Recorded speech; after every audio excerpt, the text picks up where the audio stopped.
So I'm curious, it's not, we didn't include it in the list of questions, but you were all very active in the legislative session, and it was a long session, not necessarily in the calendar, but just in what happened.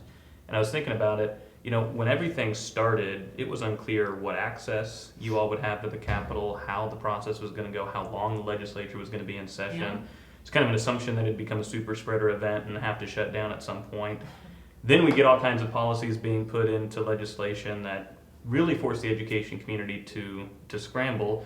And at the end, kind of feels like a breath of relief, but certainly not a perfect legislative session by any means. So now that we're past it, looking back, I just kind of simply wonder, how do you all feel about the legislative session that wrapped up? What was it like to experience the unique chaos of the 2020 legislative session? You're right, Alec. You're right, Austin. I actually was telling people at the beginning, they're done by Valentine's Day. Yeah. Because I figured everybody'd be sick, or enough people would be sick, they'd have to shut down. So I was a little surprised that it went as long as it did. But obviously they managed to power through. People did wear masks, at least for part of the session, and then people started getting vaccinated, and I think the legislators felt more comfortable. So I guess given the potential that we had for a short and maybe brutal session, I do think it was still very difficult. At the end of the day, I guess we can say that one of our key issues for KASB, of course, is making sure that Gannon school funding is continued, and it was touch and go there for a little while. But so that certainly is a victory, although it took a lot of work, and as some of you know, it took until 1:45 on a Saturday morning before everything was really in place. For Kansas City A, we were kind of we always try to prepare for the worst and hope for the best. So, given what happened last year, we actually registered a couple more of us as lobbyists so that we could go over there and be in person if we needed to. But the key to us was the partnerships, that we all stuck together and we had ideas and we talked through issues, and we knew, and we didn't let them deviate us from some of the really typical things that we see from the legislature, so that we could all focus on the funding piece. I think the governor's office was very influential, not influential, because of them bringing us all together. I think that was very helpful, so we could be more laser focused to school funding and making sure all these other attacks, and then we saw attacks that we haven't seen before, and so we were able to kind of focus on those as well. From the Kansas PTA perspective, I would say the top priority for the last 10 years has been to restore and sustain adequate funding. So that's kind of our priority one in our legislative platform, and so that's pretty much what we talked about the entire session, because it didn't happen until the end. And so staying focused on that, we represent, mostly parents, and so to the extent that we can listen in on the live stream and connect and follow with other lobbyists, that's how we can keep folks informed. It was a little disappointing not being able to be in the session this year. That was very different, that we have parents that come and go and connect with legislators. And so I don't know if that added to the sense of tension that we haven't really experienced since kind of 2012 to 14. And maybe that was just because of our inability to be there and talk to folks in person, kind of face to face.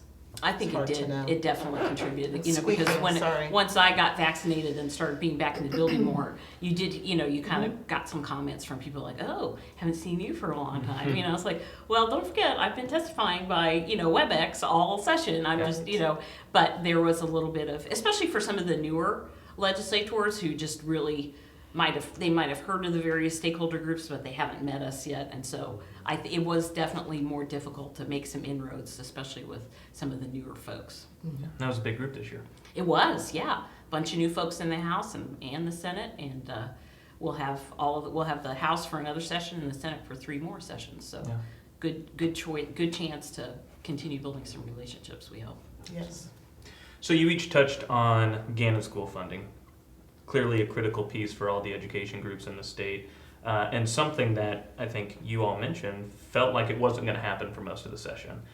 At the beginning, there was big concerns that COVID would cause huge budget shortfalls that would obviously impact education funding. Once that went away, there was still concern about Gannon not being fully funded as Right. different pieces of legislation went back and forth in both chambers, looking at not fully funding, at least from the state, what the Supreme Court had said needed to be done to match Gannon. So talk to me a little bit about the process to getting to Gannon funding. And it was a last minute deal, but what was the process like from your perspective? And then how important is it that Gannon is fully funded for the next 2 years? What's that mean to schools, to teachers, to parents, to communities? Just how critical is that funding? Well, I'll start and I'll kind of work backwards a little bit and ask my colleagues to join. But, the Supreme Court retained jurisdiction of the Gannon case in order to make sure that it was implemented through fiscal year 2023. In the Montoy case, there was sort of a big celebration at the end. I think the Supreme Court Chief Justice at the time laid out all the documents and said, we are done, hooray. And then because of recessions and different legislative tax policy, it didn't get implemented correctly, and that's what led to Gannon. And so this time in Gannon, the Supreme Court said, yes, your remedy looks good, but we're going to retain jurisdiction until it gets funded out into the future. And so if that funding didn't happen in 2021, then we were likely going to be right back in court because the Gannon plaintiffs, their suit was not satisfied.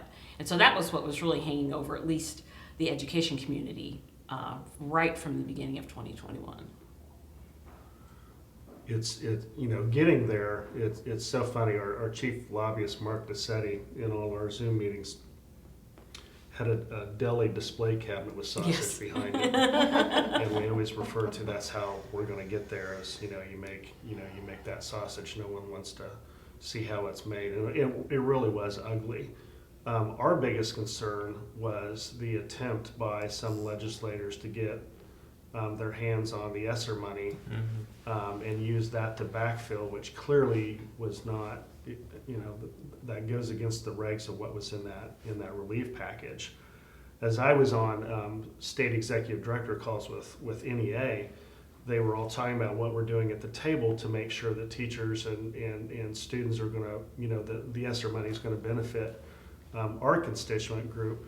And I kept telling them, right now we're fighting our legislature to make sure it actually makes it to schools. And they are all looking at me saying, well, they can't do that. Well, no, they're also not supposed to storm the Capitol either. But that's what they're doing. And so getting to that point, and again, that collective voice that we all had, and I think getting to those legislators and letting them know Gannon is still there was a very key factor. But I've got my notes and I'm looking at all these different things and meetings that we had, just trying to get there, and moving the chess pieces was pretty incredible. And I think that was, again, the group effort was pretty amazing to me. Mm-hmm. I would say the restoration of Gannon and getting there is a very different piece and critically important from kind of the federal relief and restoration and recovery kind of funding. From a parent perspective, when I look at just restoring Gannon, I can reflect on my time in the Kansas public schools and my children's time in the Kansas public schools and where we need to be going. And when I was in high school, I think we had enough counselors that it was 250 students to a counselor. I think my kids went through and it was 450 kids to a counselor, and they got 30 minutes time to meet and talk about all of their post-secondary aspirations, and that was it, because there wasn't enough for them to go around. And not having social workers in the buildings, and having to try to figure out how to support kids' mental health needs in some of our buildings, or having class sizes be higher, or staff being so, our educators being stretched so thin, and being able to now meet the new rigorous expectations of personalizing and individualizing instruction when they've got so many more kids with, broader sense of need. So it just, for me, getting Gannon back in place, and as a parent, that piece is just really important for kids to make regular progress. And then you have this whole other aspect of disrupted learning And that's going to take a whole nother set of resources to wrap around to kind of close those gaps. In fact, put my researcher hat on, because I can. It's an opportunity to reference the Lori Taylor study on the cost function analysis that was done in 2018. If you go back and look at that study, I think it was another, I don't want to blow anybody's mind, but it was another $1 billion to address the learning gap for kids, which is, I think, kind of what we're seeing, at least for a 3-year period. That's right. For the disrupted, to meet the needs of kids through disrupted learning. So both those pieces, I think, are really important for Kansas kids. And the 2-year piece to it, that provides, I think, a sense of some satisfaction or relief, although nothing's ever guaranteed. But at least there's the idea that it's going to go for a couple years and that's going to be helpful. Yeah, that's huge for districts to be able to plan. Right. Yeah. So as we I'm think grateful for about, as we think about the Gannon funding, one of the things that all 3 groups at the table focused on this year and focus on every year was engaging the public in the process, getting the stakeholders that we all represent to talk to the legislators, talk to the governor's office, have their voice be heard. How important do you think those voices were when we talk about Gannon, when we talk about some of the no votes that had to happen to get some bad legislation off the floor? What was that engagement like in a very strange year, and how critical do you think that was to the process and where we ended up? Well, for us, we've always been able to engage folks pretty quickly. The oddity of this, our communications director, Marcus Balzell, refers to it as slacktivism before COVID, that sending a Facebook or maybe making a meme or something on Facebook or sending an email to someone is kind of activism. But as Leah mentioned before, and Mary did as well, when you can get people face to face, when you can put parents to legislators, when you can put teachers to legislators, or you can have that conversation, the legislators see you, that makes a much bigger difference. And we couldn't do that, and so we had to go to this hybrid slacktivism piece that we could actually engage more people, and more people were paying attention because they knew the criticalness of what was happening in the legislature.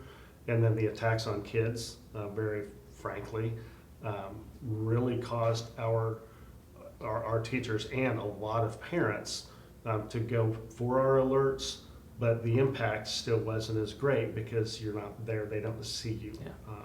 And that is much harder. That's where some of the like the dyslexia studies that have been done, and that was always Mark DeSetti always talks about how important having the kids and the parents there. That's why that became such a strong group of people. Was because they were there in front. And when you've got a capital full of legislators and lobbyists with not our constituent groups, it didn't have that impact that it had before. So there was more of it. It just wasn't as deep as what we would need. And I think there was a challenge too for school board members, as with teachers and the parent advocates, that overwhelming really aspect of the COVID pandemic. And you're a school board member, you're trying to make decisions on keeping schools open or going to hybrid and taking care of your teachers and your kids, and you're getting a lot of sometimes really awful stuff from your community or from social media. And so I think trying to get people to engage on some of this legislative stuff when they're just literally trying to keep the lights on and the doors open and keeping kids and staff from getting sick. I think it did take a little bit at first because it was just, and for a lot of folks, January was a time when they were looking at maybe they could come back in person, and so it was a little bit overwhelming for them. And I think it was difficult at first. I think as the session went on and people started having some of those legislative town halls that folks could go to even if they were masked or whatever, I think that did help. And then just some strategic communications, I think, on the part, at least of board members and people saying, hey, I'm a fellow elected official, I know you're in a tough spot, but so are we. We're just trying to plan for summer school, and it is March, and we have nothing. We need you. We need your help, and it did kind of start to pick up some steam there as folks as it got. Unfortunately, as that deadline gets closer, that's when people really start focusing on both sides. Many of the people that reacted to our alerts, we've actually have done a little bit of research with that, but it was a lot of spouses. There was a lot of family members. There I'll was a bet. lot of community members that were reacting. The teachers themselves were exhausted. Yeah. You know, but we saw a large number of people sharing our alerts on social media, and we're like, okay, we're not against our membership. Those Yeah. aren't members. Those are a lot of different people, and so we're going to look at that as kind of a gold mine of people to go reach out to and run for office, either at the school board level or whatever, of people who are pretty engaged that are our members. I think that's helpful too, to have kind of a core group of folks paying attention to the details. So I would think, from the parent perspective, I think most parents were so overwhelmed by just the whole alternative school experience, like our teachers were. So having folks engaged, I think they were definitely kind of cluing into the top level issue around, let's make sure we're restoring funding and we have dollars available. We're meeting the expectations for the maintenance of effort. Not that we got into that detail, but so that we didn't lose our federal relief dollars as well.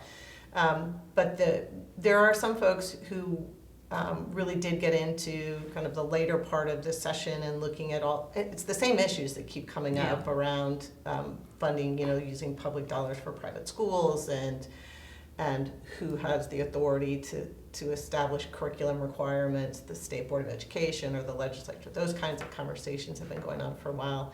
And I think because more people were driven to engaging on the social media platforms and not being able to be in person, it was an opportunity to just kind of share more information and dig deep and direct people to some of those background sources of information on a variety of kind of advocacy groups and organizations to learn more. And once you have those people who are informed, they can help then bring the rest of their community along and say, oh, wait a minute, choice really isn't about choice for parents, it's about choice for schools. So let's think about really what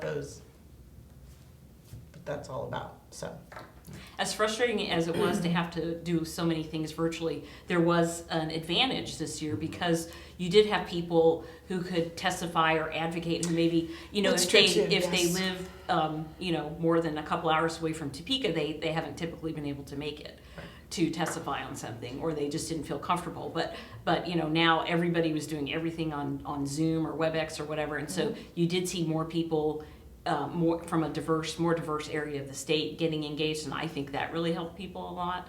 And I know there was Valentine's Day weekend, I've shared this with some of my staff, we had some school board members and superintendents and teachers. They spent pretty much all of Valentine's Day weekend preparing for and then participating in a Zoom with a brand new legislator who didn't end up voting maybe the way that we would like on a particular issue, but who was sincerely asking for input.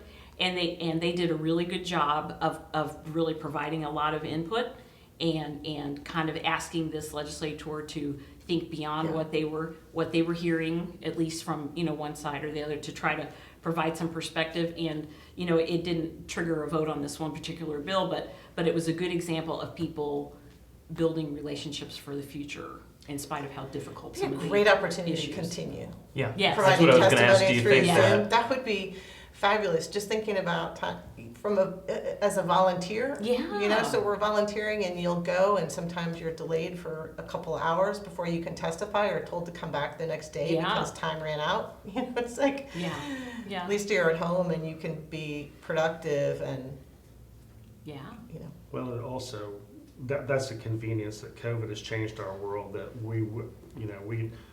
Shelby from the governor's office could convene us in a day, and we could all be there, and we could coordinate things, from our homes, and we're used to it. And before the pandemic, we were using Zoom, but it was only a few key people in our organization that knew how to do it, and so now everyone does. And so you can say, even the USA, KSB, and myself, there were times when we'd say, okay, hop on real quick. Yeah, because we need to talk about this kind of face-to-face, There it was done. And so I think that's going to be a huge opportunity that we have to continue to coordinate.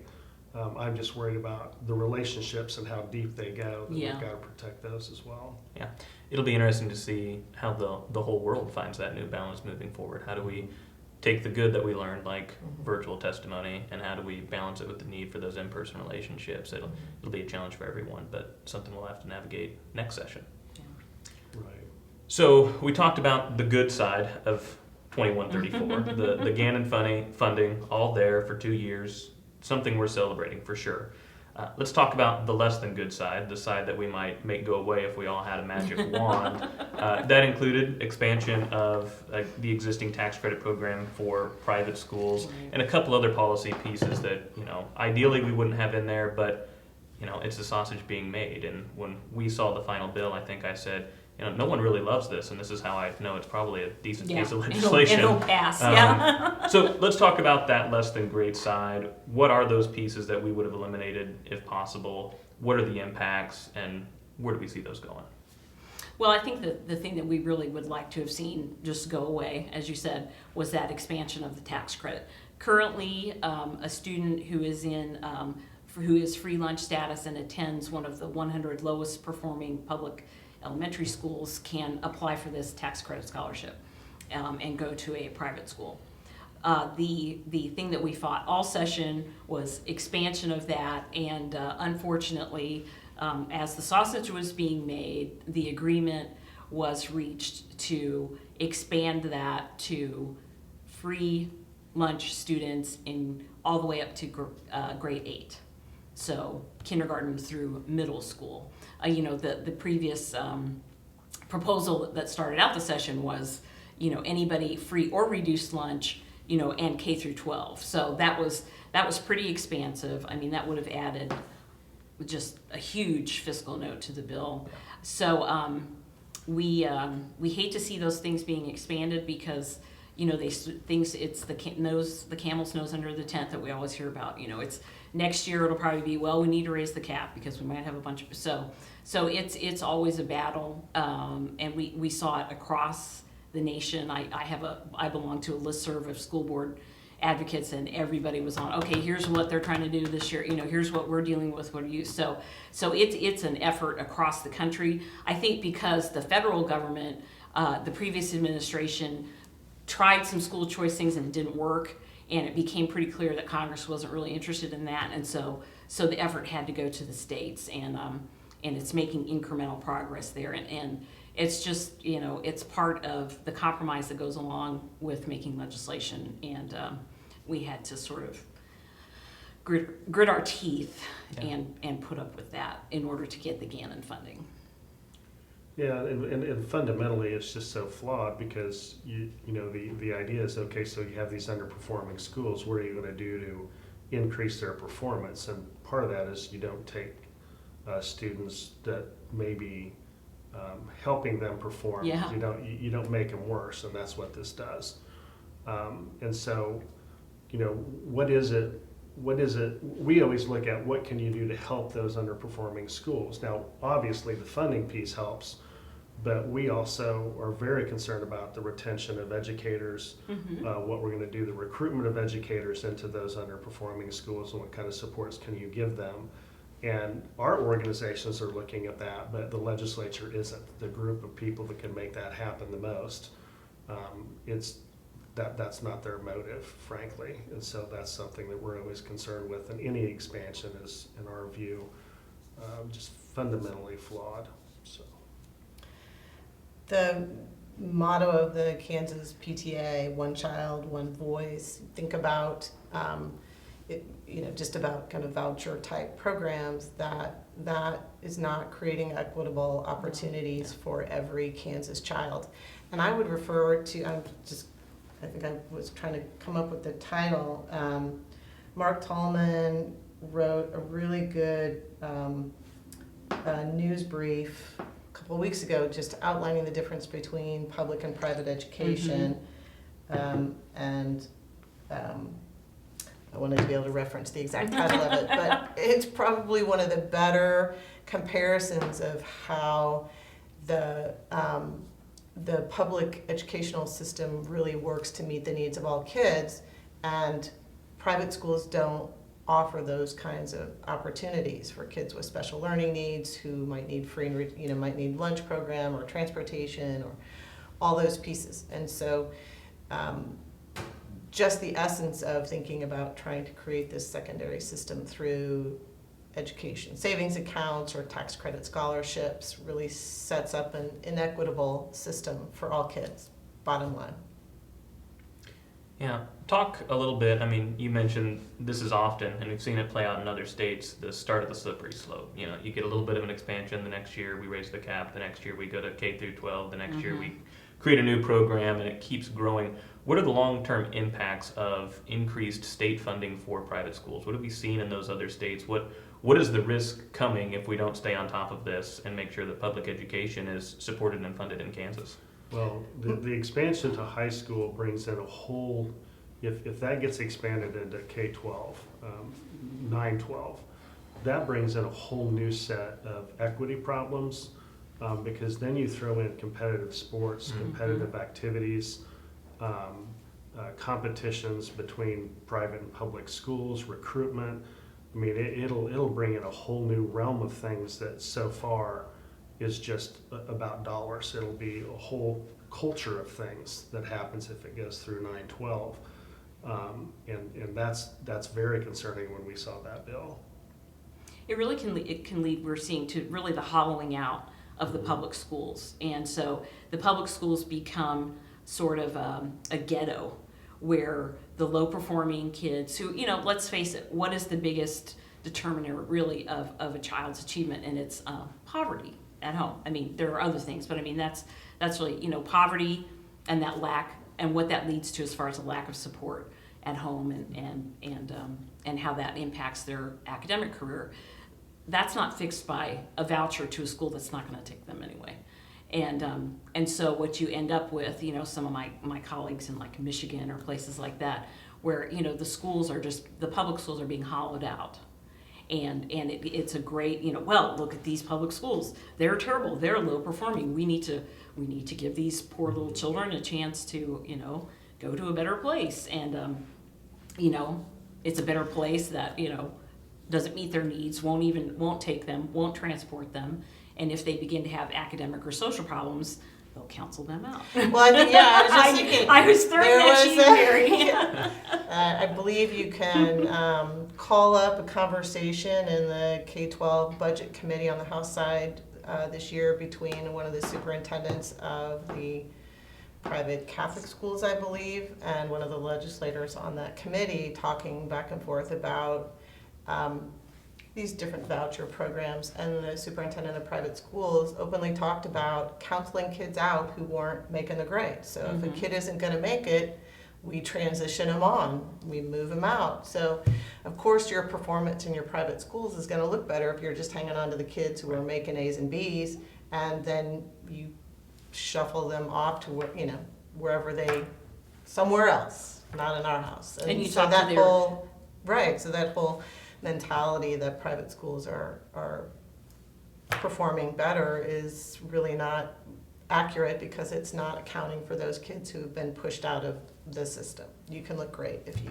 get rid of all your kids who And you talk to their don't meet teachers and their expectations. principals and their superintendents, and they say, I've got a kid who wasn't being served in this private setting, and so they cancel them out or kick them out, and now I'm responsible for the fact that this kid is not on grade level, that this kid has social emotional problems, but I'm dinged for that based on what didn't happen in the other setting. And in that brief that Mark Tallman wrote, really talks about, if you look at expulsion and the responsibilities and obligations of public education, if there are behavioral infractions that warrant an expulsion in the public school system, that's a temporary situation. That child has a right to come back within a year, and there are certain expectations about meeting those, providing academic opportunities during that period of expulsion. It's a very different ballgame. The thing that we really need to convince reasonable legislators is that you have to look at the motive. And the motive is public education is the largest chunk of money from a taxpayer standpoint, from tax dollars. It's an incredible amount of money, and there are people who have the motive to go out and get what they can out of that money. And the way that you do that is you cause public education to be underperforming by lack of supports. You do it through, from our perspective, the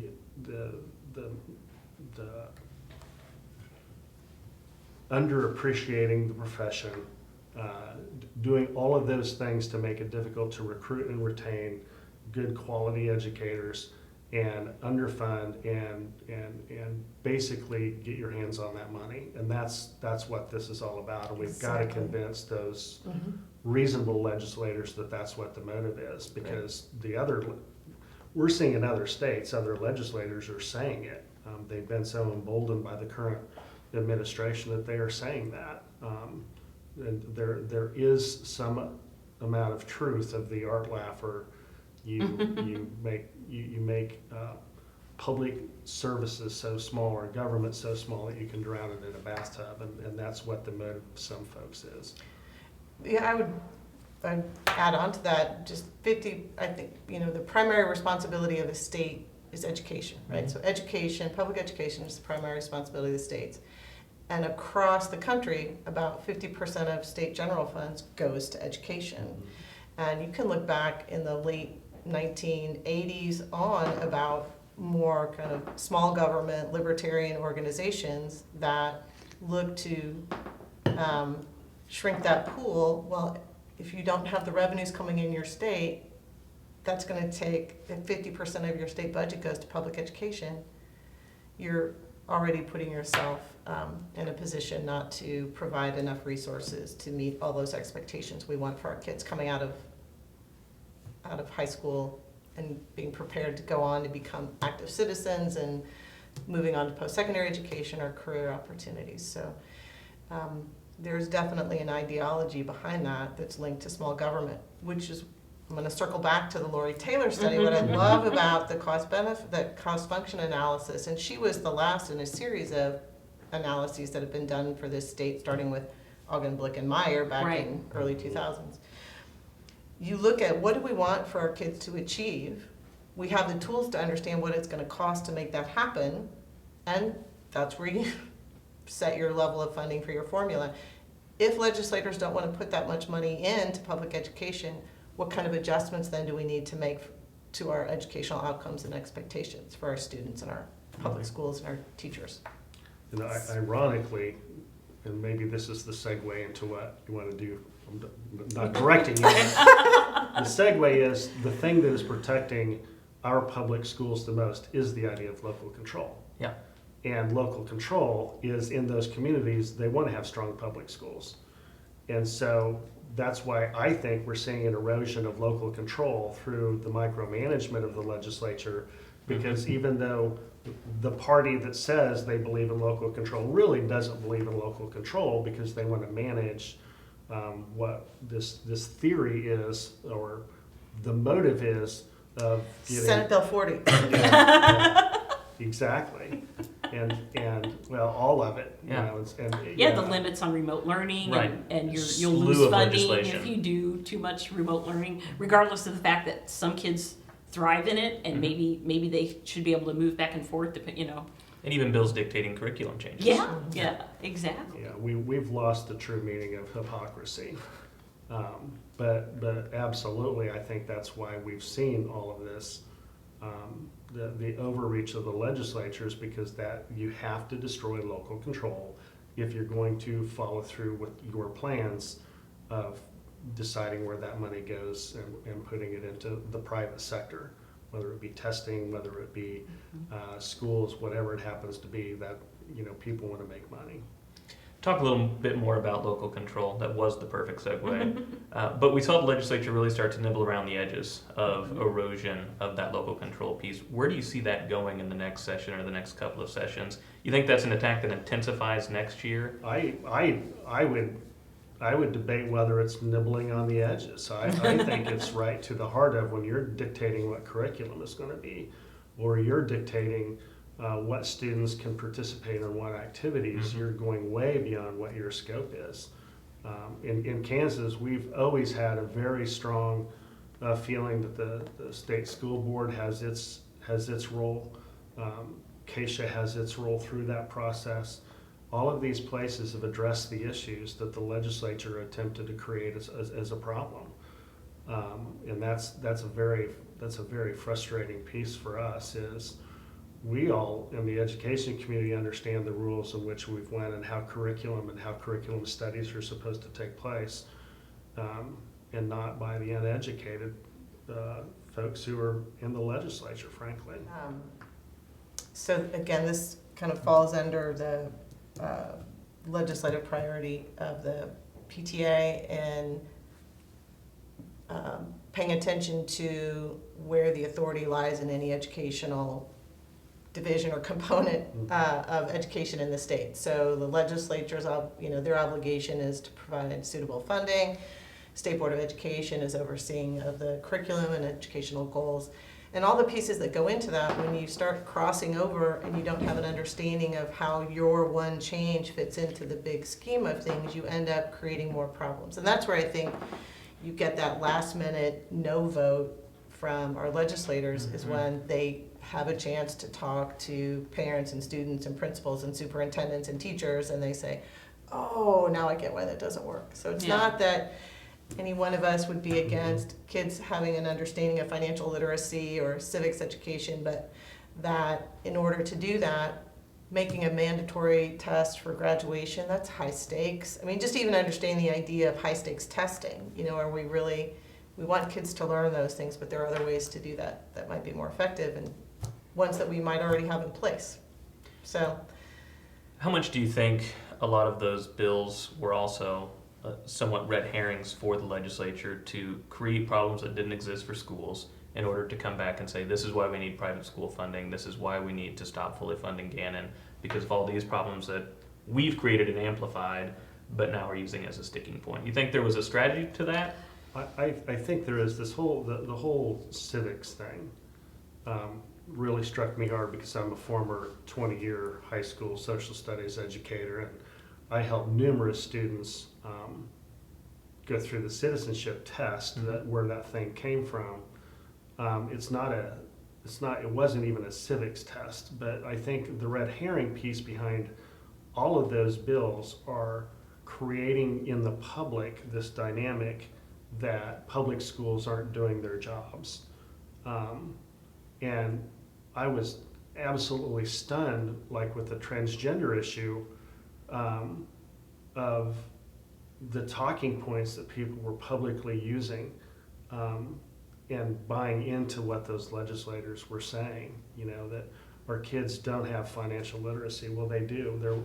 I don't know, Leah, do you remember how many schools like there were? all but one district actually, right. formally teaches it in some manner. And then demanding that kids take it, so the student that is academically strong, that absolutely understands financial literacy, now has to take a course that they can't take physics, or they can't take calculus 3 or band or right. And so those are all, I think, the red herring piece was just the Trumpism, get the public that doesn't understand the schools behind this idea that it's not happening, and local school boards had to be losing their minds, like we're doing this, and that to us is the biggest issue. So I think you're right on point. And I think too, it's a nationwide effort for all of these bills. As I mentioned, the listserv that I'm on, and we have conference calls every couple of weeks, and it's the same bill: the financial literacy, the transgender bill, the civics. Those are almost like there's some organization as out there. There might be. I'm starting to get a hunch that and so it's part of that whole, and again, because of some things that did not succeed at the federal level and will not, at least in the next 4 years. Right. Then there's that effort then to take it to the states where they might have a little more traction. Well, and clearly those leaders in the legislature understood that they were unconstitutional, or else they would have overrid them the same way they tried to override the other vetoes. That Governor Kelly's explanation when she vetoed those bills was, what are the three? Like they Financial literacy and civics were civics. combined. Right. And then there was the NRA gun safety Right. training, and Anyway, Those are the three. Yeah, those are those the were three. Yeah, 'cause they that- ended that up they being didn't attempt combined, to yeah. override those, and I think it wasn't because they didn't think they could get the votes. I think there was an idea that that they knew the state school board was very vocal that if those bills would go into law, that they were going to seek relief, and then that would stop them in their tracks. So I think it'll go back to a comment that I had made in a previous meeting that we had, was they're going to wait for a Governor Schmidt or a Governor Collier, and then they're going to run those things through, but we'll see. Hopefully that won't happen. Those bills keep coming, by virtue of them coming back again and again and again. As a volunteer, it makes writing testimony easier, right? Because you just There you gotta are. tweak it a little bit, but it creates a really long track record for those who actually had a little bit more time this year to dig in online and do the research and follow 10 clicks back to where these bills are coming from. So that piece, I think, in the grassroots advocacy organizations like Kansas PTA, Game On for Kansas Schools, Mainstream Coalition, those kinds of groups have probably a decade's worth of information about where some of these bills come from, some of those organizations that might have a different ideological bent in conflict with public education. And so there's opportunities to learn where some of these bills are coming from, and especially when they don't really fit nicely, kind of got to wonder, Yeah. okay, we took this square peg and we're trying to shove it in this round hole and it's not really working. I wonder why. Because it really didn't come from a need out of our state, right? It wasn't a Yeah. problem that we are experiencing, but Well, and also the Eddie Eagle program, which in the specifics of it, it's not bad, and schools could do that if they wanted to anyway. But between that and the license plate bill, it was just a way to subsidize the National Rifle Association, because that money for those license plates was going to go directly to the NRA, and the NRA owns the Eddie Eagle curriculum, and so this is just a way to infuse that. It's no different than if someone wrote a bill that said we should use the Planned Parenthood sex education curriculum to bolster them. The state would be on fire if that occurred, and it's the same principle. some of the pathways out that I find inspiring, maybe a little frustrating, but inspiring, is that when an issue just won't go away, when the legislature creates actually a functional group of folks who are stakeholders from across different perspectives to come together and really hammer out an issue. So most recently probably was the at-risk funding, and so trying to understand, because that is a big piece of the kids we're concerned about in the state, and trying to understand how the financial component fits with who these kids really are and what needs to happen to help them remain engaged and on track to graduation. There's a disconnect there. So even bringing that group of folks together, is it Senate Bill 173? It kind of hammered out some Yes, some of solutions that. around that. I So, think yeah. Mark DeSetti was on that group. Right. So trying to pull together. So if we still have these issues, I would encourage those. It was helpful to see those kinds of pathways, so that as a parent and as an advocate, to be able to know that the key players are around the table trying to hammer out a solution. I think the PNA was another one, several years ago, that you might not always get what everybody wants, but it's closer to something that's functional. So if we keep having these disconnects, that Right. seems to be a nice pathway forward. And I think there's so many folks, because these keep coming up, the whole concept of what at-risk is, inside our education community, we understand what an at-risk student is, and we've got certain identifiers. But because the formula is written as free and reduced lunch, that confuses so many people that it just happens to be a very similar number. So let's use that to expedite and make it easier so that we can fund this.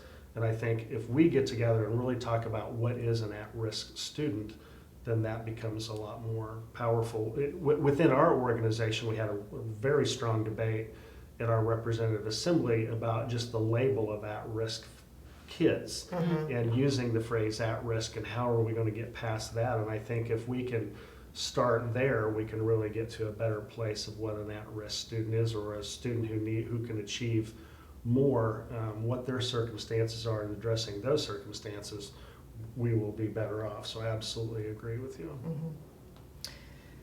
I might be digressing a little bit, but the part that I see maybe as an opportunity coming out of that different conversations around at-risk students and meeting the needs of kids who are getting off track, disengaging from school. One of the pieces I think that landed continually in the legislation, there is I don't know if it's a clawback if you don't create progress for at-risk students after 5 years. You have to give the money, districts have to give the money back, that kind of piece, which is a little frightening, right? It's that kind of punitive, not supportive approach. But the opportunity, I think, in there is that it's focused on looking at academic progress, looking at students' progress over time, which is language that really looks to more of a growth model.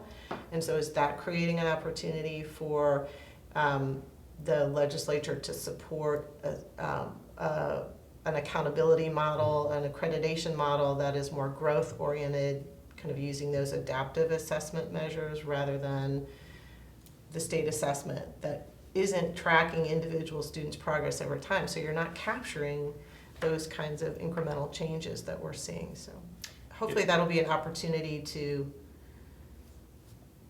make some significant and meaningful change in how we do business in Kansas. Yeah.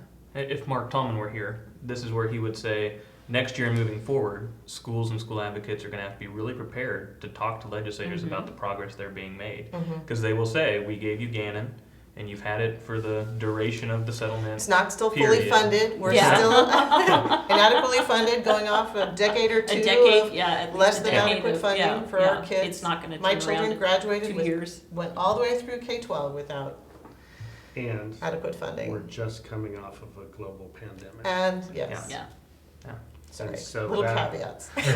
Small caveats, almost, you can blink and miss them. But that will be an issue. And recovery from the pandemic is going to be something that schools continue to deal with.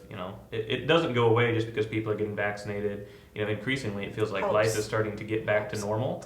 But rebuilding after the pandemic is going to take a lot of work, and that was certainly a piece of the legislative session. Namely, as we mentioned earlier, how do we use those federal dollars? Can the state use those to backfill maybe Gannon? Does that have to be used to support recovery from the pandemic? But there's a ton of federal dollars coming into Kansas to help students recover, to help teachers recover, to help school districts recover. And of course, the legislature next year is going to say, we gave you Gannon, you got over $1 billion in federal relief money. Now you've got to show us what progress you made and how you close some of those gaps. So what do you think the primary uses of those federal dollars are, and how those can best support student outcomes? And then how do we communicate back to legislators next session about what schools are doing to close some of those educational gaps? Well, I think we need to own the narrative before they do that, and we need to talk about, you don't recover from a 16-month or a 20-month or 24-month global pandemic in 5 months. And that's a big point. We need to include the community. We need to include not only parents, but other organizations. And when we were talking about appropriate use for some of these things, what can we do to engage other community organizations? One of the things that I threw out to Commissioner Watson was let's engage the 4-H. Let's engage all of these other people that do great things with kids.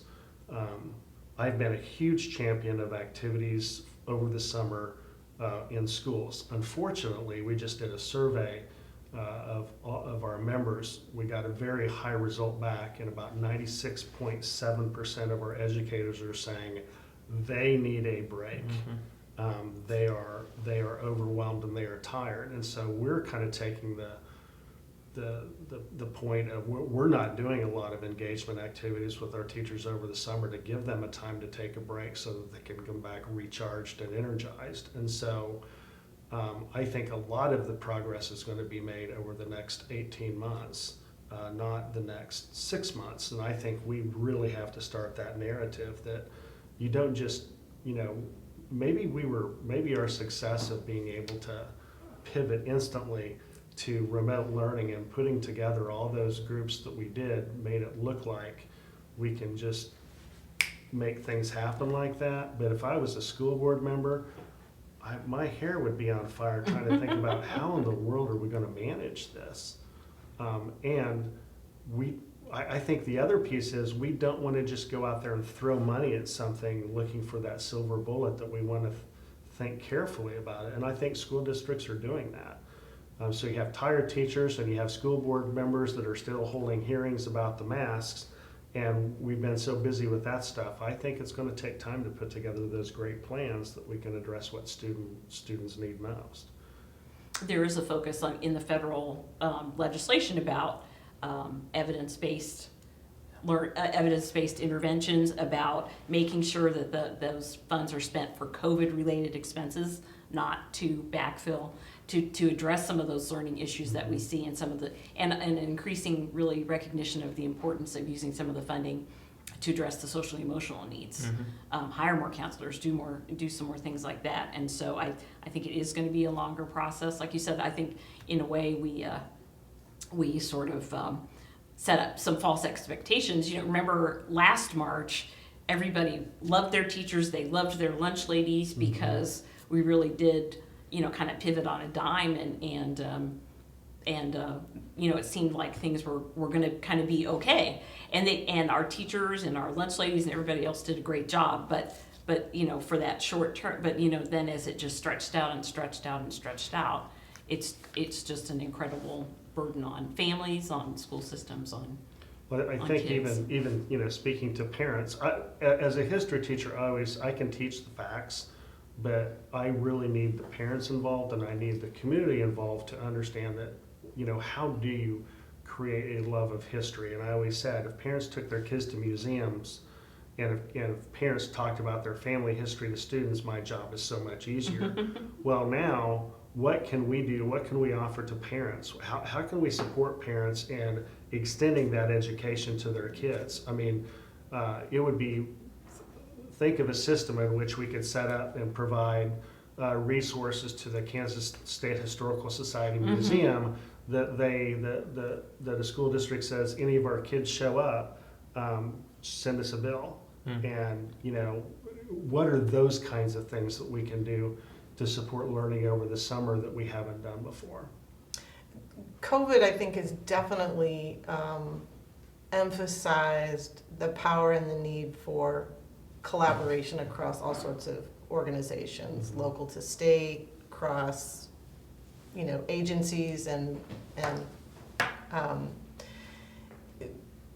when we didn't have the schools in place, right, it became really clear that the schools serve so many more needs just beyond, learning about social studies and math and English. And so I would love for that piece to move forward, building those connections across all of our different assets in our community, and how together we can better meet the needs of kids and prepare them and it for kind of college ties and back career to readiness. the State Board of Fabulous. Education. I'm sorry, I talked over you. I'm Go so ahead. sorry.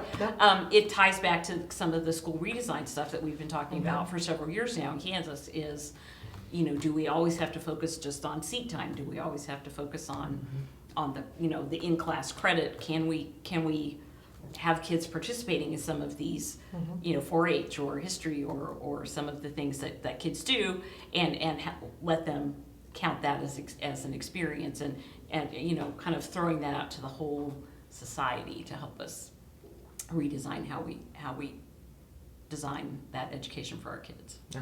And that work got paused a little bit by pandemic, Yeah. but it's still out there and still happening. And so it's kind of the third wing of this, recovery from COVID, dealing with the legislature, and continuing to try to adapt and improve school systems to best serve the needs of students and families and communities across the state.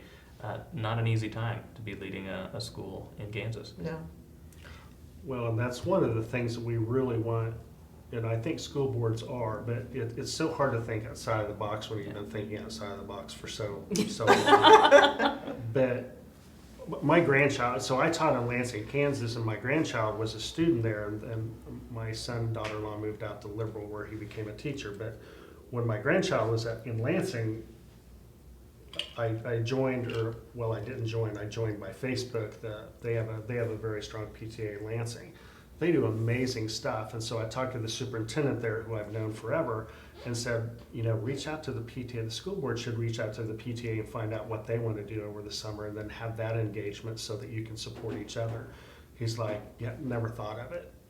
It's one of those things where you've got to think outside of the box, and how do we engage these people that we can use? Now we've got the resources, and what can you do to use those resources to help those kids who haven't been engaged? Mm-hmm. I'm very fearful of the students who were pretty much remote most of the year. What is it going to look like? What that transition is going to look like? Now, most of our students weren't remote, but we have some of those that were, and some of those learned better remotely, we found out. How are we going to address that, which the legislature had a very strong opinion on as well. So, yeah, it's going to take some time, understanding of some time, and maybe it will create an opportunity for conversation on what those meaningful metrics are of growth and progress and change. Are we getting kids back in the building? Are they attending regularly? We know chronic attendance was one of the leading predictors of, I'm sorry, I'm wearing my researcher hat, the leading predictors of course failure. And so how do we kind of look at getting them in the building, attending regularly, passing classes? I mean, all those, there's a lot of different ways we can look at metrics to know whether or not we're making a difference. And how do we build that into a conversation with schools and parents and community members and the legislature? How open do you think legislators are to those conversations right now? I mean, what was the tone of dealing with legislators this year? Do you think that tone's going to change at all over the next 6 to 8 months? I mean, there are important conversations to be had, but a conversation's a two-way street. So do you think there's lanes for those conversations to happen, or does it feel a little more standoffish? Well, those conversations, the way the system is set up is those conversations are supposed to happen. That's what committees are for, and that's what testimony is for, and that's what bringing the research forward for. But as the committees and the dominant party in the legislature has been, as you find the education committee, you find the people who want to privatize education and who dislike public education the most, and you put them on the committee. And so what we have to do is very informally formal. We have to be very intentional who we do address. We've had a huge freshman class. We've talked about that. What can we do as ed organizations to have a really good focus and talk to them about, okay, what study is this that you're talking about? And really listen that our motives are to teach every kid as much as they can learn, very frankly. They look at us as having different motives, and we've got to be very authentic with them and have those conversations, which we couldn't do because we're in a global pandemic. So that has to be something that, and our teachers and our constituents need to do that more than we need to do that. Yeah, I was going to say that's where the parent groups and some of the other less formal maybe advocacy groups really play such a key role, because they're tired of hearing from Kevin and from Mark DeSetti and Mark Tallman and Leah Fleiter. But when a parent like Mary Sinclair contacts them and says, okay, what are you hearing? Why are you voting this way? How can I help you more fully understand what's going on or what we need? There is a definite role there for the grassroots folks to play. Every few years in our history at Kansas NEA, we did a very extensive survey of parents and community members throughout the state about schools, education, etc. And they always ranked their teachers extremely high, but the education system in general low. It was every time. And so, they see their schools as being effective, but they hear these talking points out there that schools are failing. And so that's why it's very important that our local teachers, our local school board members, our parents have conversations with community members and stakeholders that actually hears what the real issues are, and they'll believe them more than they will us. I think educators are also very aspirationally oriented, so you're always going to reach for that aspirational goal, and this notion of continuous improvement is embedded in the learning process. And so if you're always striving to do better and reach higher and help students move further, you're never going to reach your objective to a certain extent because you're always looking to improve and do better. Well, that can be misinterpreted as... You're moving the goalpost. I was thinking more like you're never achieving. You're never getting there. You're not... I mean, if we think about, the impact of public education over the decades, we have more people graduating, we have more people going on to post-secondary education. Do we have everyone? No. Do we need everyone to be going on? Probably, given the state of our economy. Does that mean public education is not a critical component of our democracy? No? But, so I don't know if that adds into that. I think education is a lot. It's very, because it's half of any state budget, and because this mechanism of helping every kid learn is very complicated.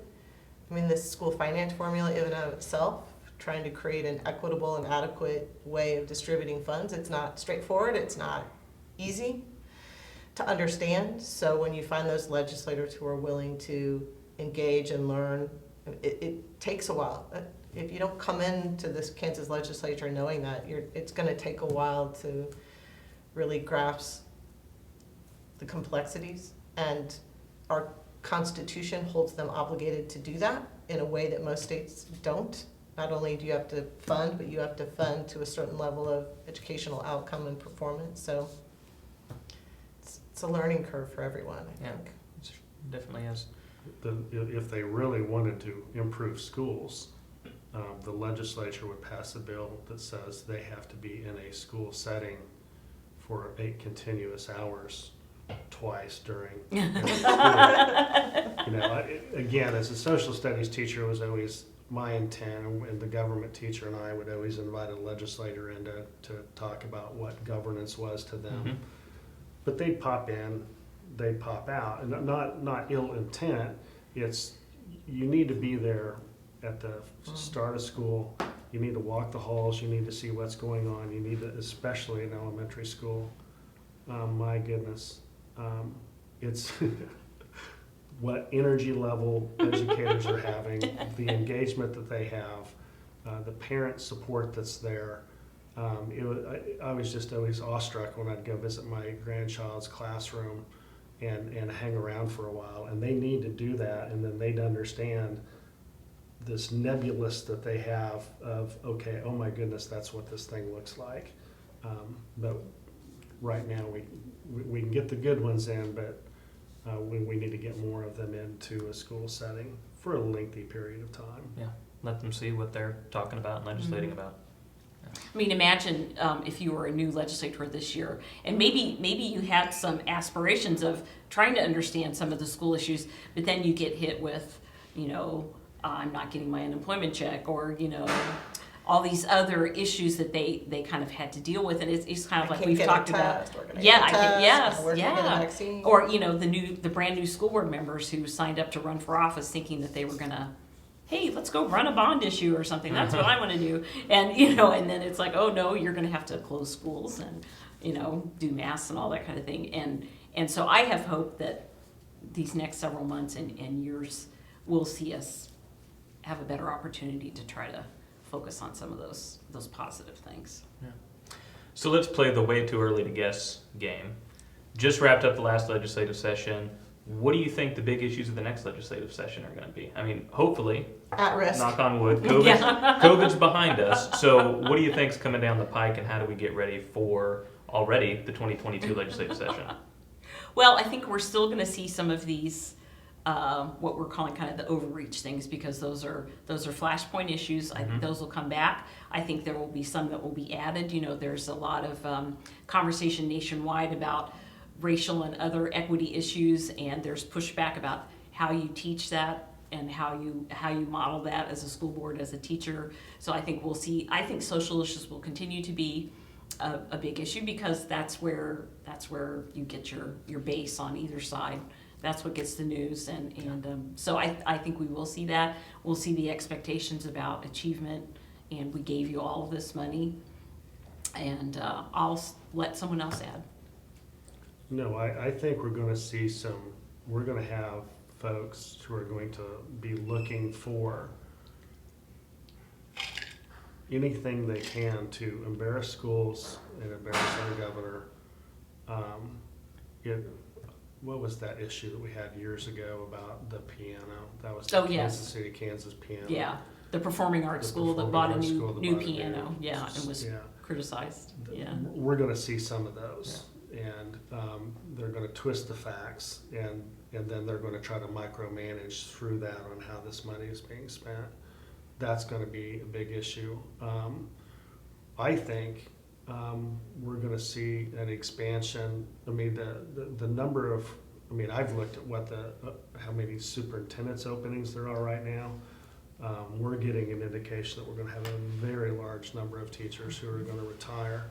And I think we're also going to see the legislature try to provide relief and expand the number of people that can, or expand the quality of teacher